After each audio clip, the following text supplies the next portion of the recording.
Hello, this is Brigadier P.S. Gotra. Today we will be discussing some questions on J&K Ops of 1947 to 48. These are pertaining to surprise and deception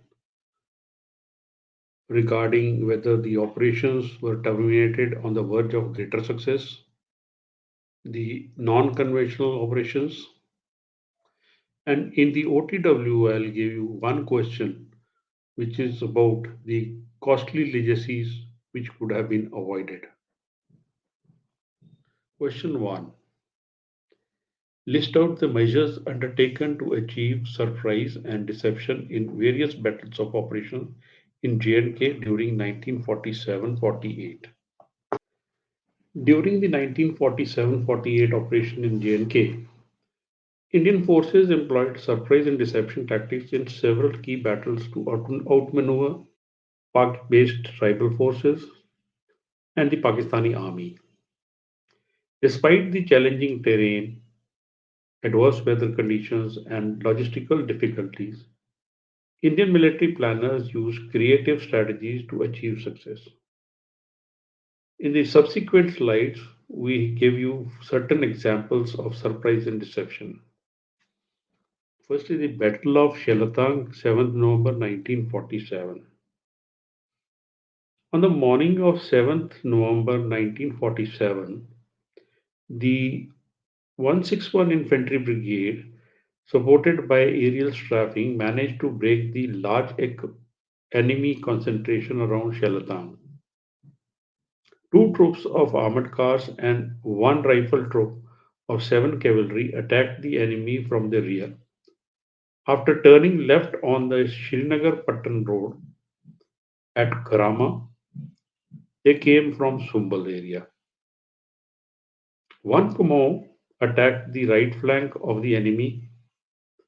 The rout was complete within about 20 minutes. The surprise attack broke the morale of the tribal invaders, forcing them to retreat in disarray. This secured the Srinagar-Baramulla route and allowed the Indian Army to take offensive in Kashmir Valley. Operation Bison, Zojila, 1st November 1948. Indian Army launched a daring operation to recapture Zojila Pass, a strategic mountain pass that had been taken by Pakistani forces. This operation used armored vehicles at high altitude, a tactics that surprised the enemy. Pakistan forces were not expecting the use of tanks in the Zojila region because of the high altitude terrain. The altitude was about 11,500 feet and considered as unsuitable for mechanized warfare. The Indian Army took a significant risk of moving stored light tanks through the pass.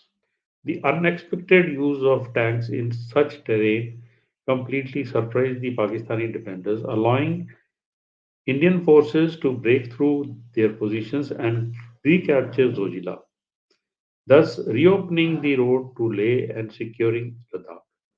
Operation Rescue, relief of Punch, which was under siege from December 1947 to November 1940. The town of Punch was under siege by Pakistani forces and the tribal irregulars. To break the siege, the Indian Army conducted Operation Rescue, which involved both ground and air operations. A key element of the operation was use of deception tactics to divert the attention of Pakistani forces.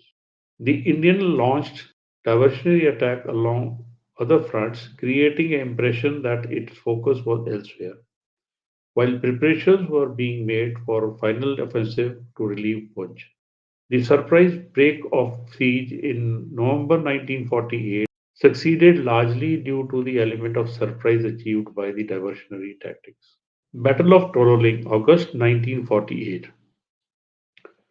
The Battle of Toroling Ridges in the Daras sector was part of the larger operation to secure the Leh Ladakh route and maintain Indian control over strategic heights. Indian faced stiff resistance from well entrenched Pakistani positions. To achieve surprise, Indian troops used nighttime infiltration tactics, scaling steep mountain slopes in a dark to reach Pakistani positions from unexpected directions. The Pakistani forces did not expect an uphill night attack due to the rugged terrain and cold weather conditions. The surprise night assault on Tololing Heights allowed Indian forces to take control of the ridge after intense fighting. Battle of Titwal, May 1948 to October 1948. The Titwal sector was critical for Indian operations to secure the northern front of the Kashmir Valley. After capturing Titwal in May 1948, Pakistani forces counterattacked, but Indian forces managed to hold their ground. The Indian army then launched counteroffensive to secure the region further. One of the deceptive tactics used was construction of fake defensive positions and troop movement in adjacent sectors, leading the Pakistan forces to believe that the major offensive was being prepared elsewhere. The successful deception led to Indian forces consolidating their position in Titwal sector. Limbanala, 11th April 1948. A brigade of Pakistan Army, supported by about 5,000 tribals, started building up in the area of Limbanala. Their aim was to cut off the road between Baramulla and Uri by crossing the river Jhelum in the area of Rampur.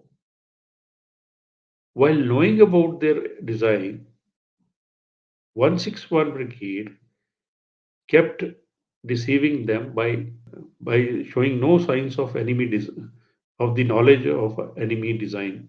A day before the attack, they intercepted the Pakistani communication, and as a result, attack was launched from 3 Garhwal and 4 Kumaon in the area of Limbarnala.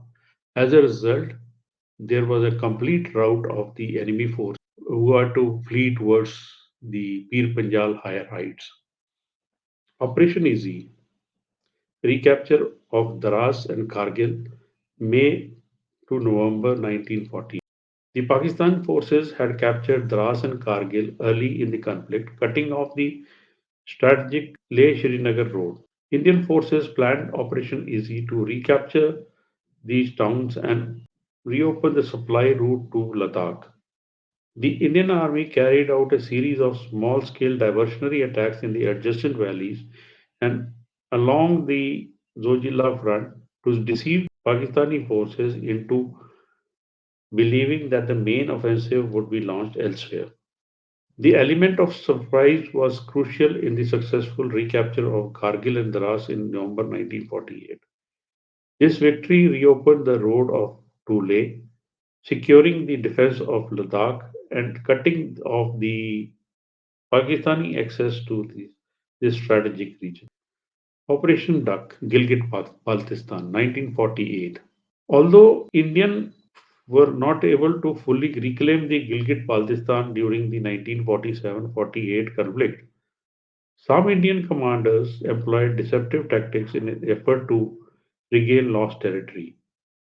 Indian forces launched Operation Duck with the aim of disrupting Pakistani supply lines and securing key passes. Indian Army employed feint and diversionary maneuvers in the mountain terrain, hoping to draw Pakistani forces into open combat. At the time, smaller units moved stealthily through higher altitude to attack less defended Pakistani positions. Despite some local success, the overall operation was less effective due to the logistical constraint and difficult terrain. So, in nutshell, we can say night attacks and stealth operations were used to surprise the enemy in different terrains. That is, Battle of Tololing. Diversionary tactics was used by creating the impression of attack in the other sectors to divert enemy forces in the area of Punch and also Dras Kargil. Unexpected use of armor in the high altitude of Zojila and also in the area of Shelata. Constructing false defensive positions and misleading troop movement was carried out in the area of Titwal.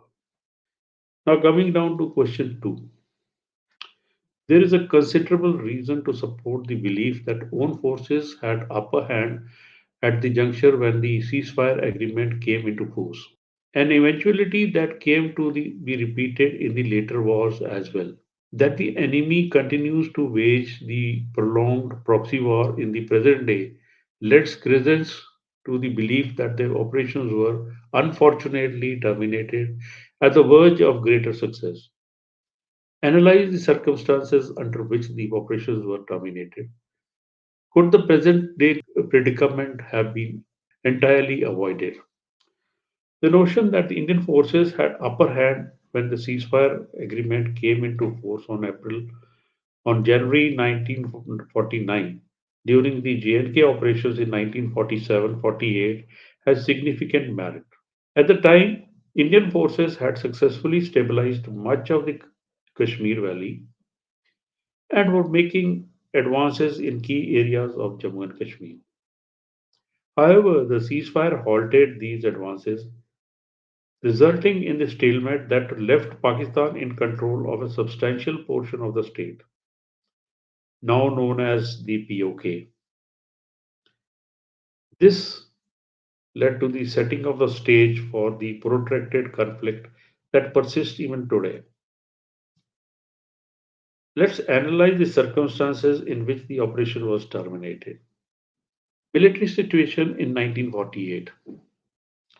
By late 1948, Indian forces had regained control of Srinagar and stabilized the Kashmir Valley after repelling the initial Pakistan tribal invasion. India also conducted successful operations in Jammu region, including the relief of Poonch and recapture of Rajouri. The Indian Army had launched an ambitious operation to clear Rojila and open the route to Leh and securing Ladakh. Indian forces were making steady progress on multiple fronts, pushing back Pakistani forces and reclaiming territory. This was a slow and challenging process due to the mountainous terrain, harsh weather, and logistical constraints. But India had gained momentum. Despite these successes, geopolitical landscape and the impending winter, which made further advances difficult, created pressure to cease hostilities. The Indian leadership believed that a military solution, while possible, could be costly and time consuming. Ceasefire and UN involvement. In January 1948, India took the matter to United Nations seeking intervention. This led to the UN Commission for India and Pakistan becoming involved in the mediating of the conflict. By late 1948, the UN proposed a ceasefire and suggested plebiscite to determine Kashmir's future after the withdrawal of the troops from both sides. The UN mediated ceasefire came into effect on 1st January 1949, with both sides agreeing to halt the operations and freeze their positions. The ceasefire resulted in creation of the ceasefire line, which we later started calling it as the line of control. This line of control divided the J&K into two between the India and Pakistan. Pakistan retained the control over a significant portion of the territory, including Gilgit-Baltistan and Azad Kashmir or the POK. Let's see what are the factors that influenced the acceptance of the ceasefire. India's decision to accept the ceasefire was influenced by several factors. Regarding the international pressure, the UN's involvement and the desire to avoid being seen as an aggressor on the global stage pushed India towards diplomacy rather than continuing military action. Regarding fatigue, after months of fighting in harsh terrain, the Indian Army was stretched out. Reinforcements and supplies were difficult to move through mountainous terrain regions, and winter made operations even more challenging. And the belief in diplomacy, India's leadership, particularly Pandit Jawaharlal Nehru, had a strong belief in resolving international dispute through diplomacy and the UN. Nehru thought that the ceasefire would pave the way for a peaceful solution, such as a plebiscite as originally envisioned in the UN. Could the operations have achieved greater success? There is a strong argument that had India continued its military operations in 1949, it would have achieved greater success. Indian forces were on the verge of clearing key areas in Jammu region and were making headways in the parts of POK. Continuing the offensive could have allowed India to recapture key areas like Muzaffarabad and Mirpur, which are still under Pakistani control, prevent the creation of a permanent territorial divide, leaving India in control of the entire state. However, continuing the war could have or would have come at a very high cost. The terrain, weather, and logistical challenges of continuing the conflict into 1949, especially in winter, could have led to prolonged and costly military operations. Furthermore, there was no guarantee of a swift victory, and the risk of further international intervention or pressure was real. Political and diplomatic factors. The political environment at the time played a crucial role in terminating the operations. Nehru and his government placed a high value on the UN as a platform for resolving these disputes and sought international legitimacy for India's position in Kashmir. Nehru believed that by involving the UN and agreeing to plebiscite, India would win the moral and legal argument over the region's future. Additionally, Nehru's personal vision for India as a leader of the non-alignment movement and a responsible international actor made him cautious about the continuing a long and bloody conflict that could be seen as aggressive. This diplomatic mindset influenced the decision to ceasefire despite the military advantage that India appeared to have at that time. The proxy war and present day predicament. The ceasefire agreement and subsequent events allowed Pakistan to retain control of a portion of Jammu and Kashmir, creating the conditions for a proxy war has persisted ever since. Pakistan, unable to match India's conventional military strength, shifted its strategy towards supporting insurgency and militancy in the Indian administrative Kashmir, a strategy that continues today. The Kashmir terrorism in the late 1980s, coupled with the Pakistan's support for terrorist groups, became the new phase of the conflict. The existence of POK provided a base for training and launching terrorists into Kashmir Valley, prolonging the instability in the region. This proxy war strategy has been effective for Pakistan in keeping Kashmir issue alive internationally and ensuring that India remains embroiled in the internal security challenges in the region.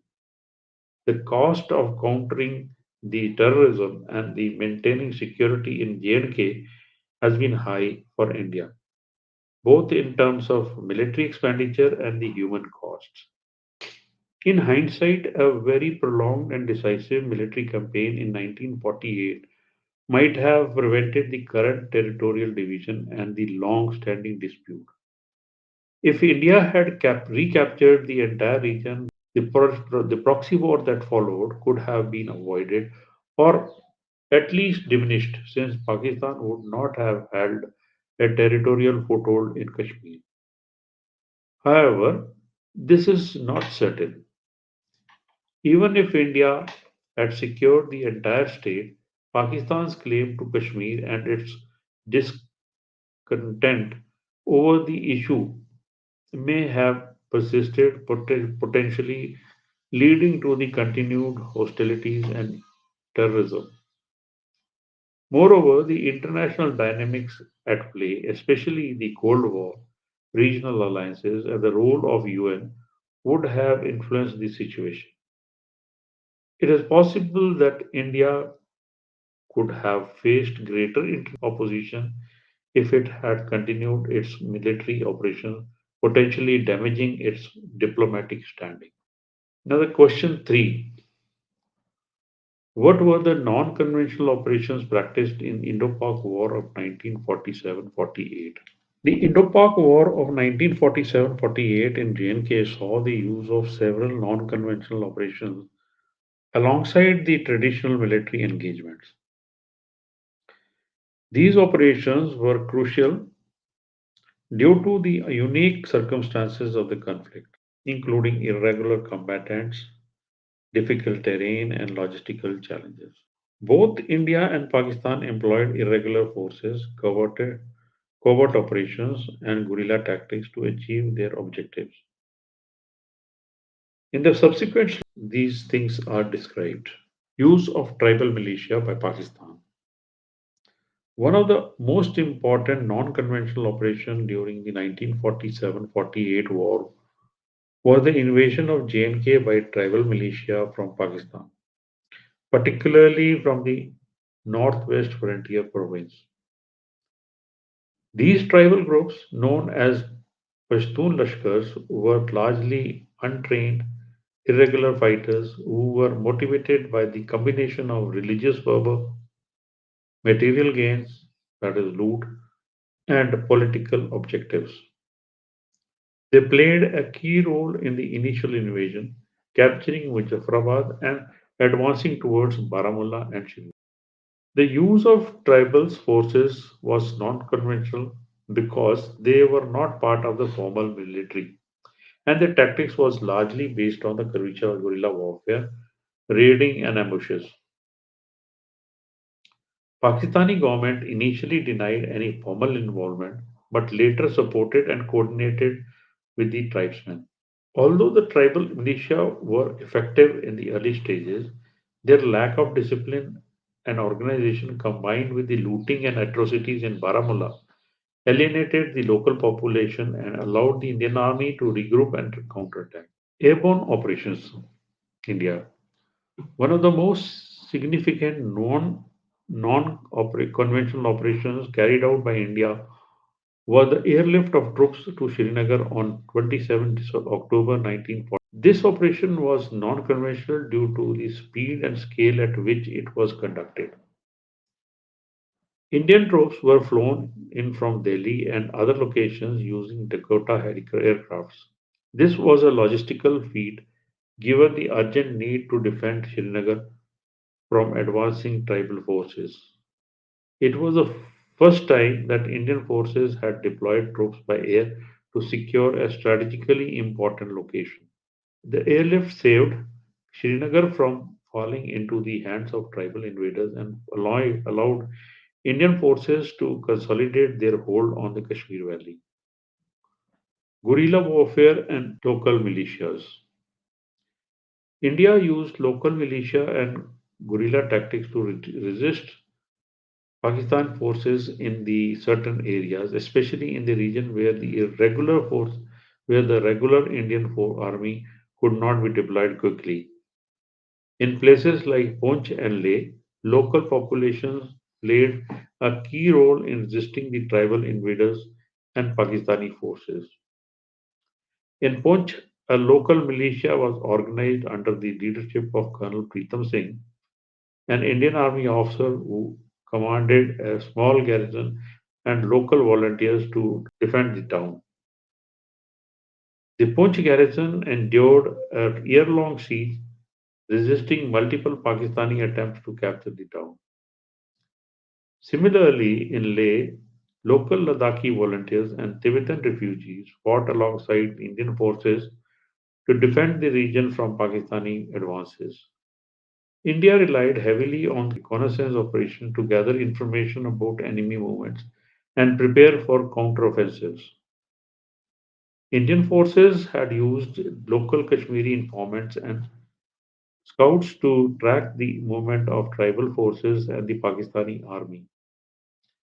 These informants helped Indian commanders plan their operations by providing intelligence on enemy positions, movement, and weaknesses. Forest rangers and the forest guards were used by 161 Infantry Brigade to carry out these. In Zojila, intelligence through the covert reconnaissance enabled Indian forces to prepare a successful assault by surprising the enemy with tanks at high altitude. Paratroop operations. Another significant non-conventional operation was the use of paratroopers. Indian forces conducted limited parachute drops in remote areas to support operations in J&K. One notable instance was the paradrop at Punj during the siege. Indian forces dropped supplies and reinforcement via air to assist the besieged garrison in Punj, where road access was blocked by the Pakistani forces. The airdrop operations were crucial in sustaining the isolated garrisons and maintaining Indian presence in the key strategic areas. Psychological operations. Both India and Pakistan employed psychological warfare to influence local population and weaken the enemy's resolve. Pakistan used radio broadcast and propaganda to convince the Muslim population of Kashmir to rise up against the Maharaja and Indian forces. India, in turn, used counter propaganda and worked to win the loyalty of local leaders in Kashmir. Sheikh Abdullah, the influential leader of the National Conference, became a key ally of India and played a crucial role in rallying the Kashmiri Muslims to support the Indian cause. The psychological operations influenced the political and social landscape of the conflict. One of the interesting example is Pakistani forces giving out a message for the one Kumo to halt at Baramulla, and the unit believed and was halted for more than a night. To conclude, we can say regarding the non-conventional operations, the deployment of the irregulars or the tribals was extensively used. The militia was used. Guerrilla warfare was employed. Psychological operations were carried out. Airborne movement of troops was carried out. And the isolated garrisons like the Punch were supplied by air to sustain the siege. Now, for your own time work, I'll give you one question which you can prepare on your own. The question is, it has been said that in the perspective of history, the pity is that these crises were allowed to develop in first place. Had their genesis in Kashmir in 1947 been dealt with firmly and in time, India would have avoided what has proved to be a very costly legacy. Comment. Now that brings us to the end of this part. Thank you.